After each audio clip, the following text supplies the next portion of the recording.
20 years ago today, an innocent little boy disappeared from a Victoria playground. Michael Dunahee's story has haunted our community ever since and left his family and friends with an open wound that cannot heal until his whereabouts are finally known. Today, a Catholic church service in Michael's honor served up words of hope and faith for the Dunahees and a message for his abductor. Mary Beth Burton reports. A flautist and choir welcome parishioners to a noon-hour service in honor of the 20th anniversary of the disappearance of Michael Dunahee.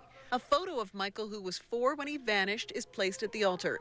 His parents and sister, who have lived with the agony and uncertainty for 7,300 days, come for spiritual guidance. A beautiful little child, an innocent child,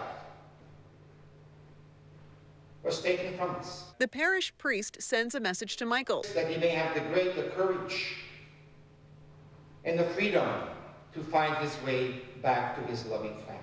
And prayers were sent to the abductor, encouraging him or her to surrender to police, and if not...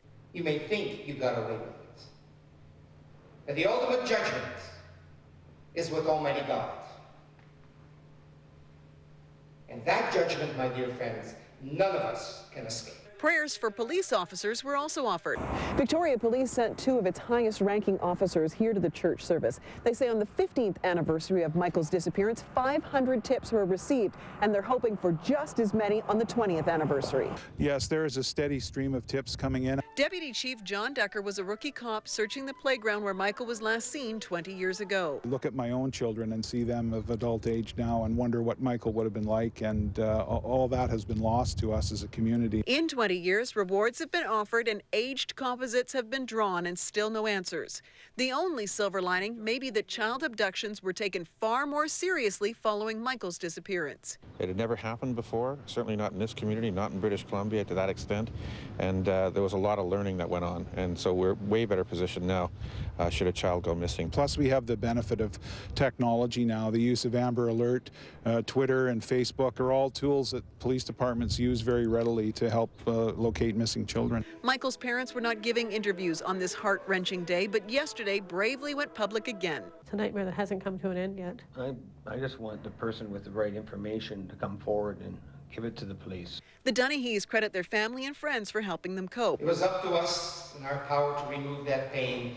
There's not a single person in this church who would not immediately remove that pain from your heart. Only Almighty God can do that. The Dunahees share that faith and know there is another who can ease their pain, the person who tore Michael from their lives. Mary Beth joins us live with more. Mary Beth, the Dunahees are very emotional 20 years later, not surprisingly, and I know it's important for them to keep Michael's story in the spotlight. Yes, Eric, Crystal Dunahee says her mother's intuition tells her that Michael is still alive, and Crystal and Bruce believe that by speaking to the media, tips will come in, and they're absolutely right in that belief.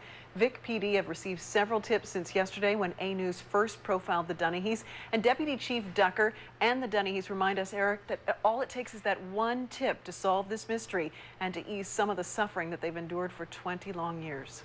Mary Beth Burton reporting. Thank you, Mary Beth.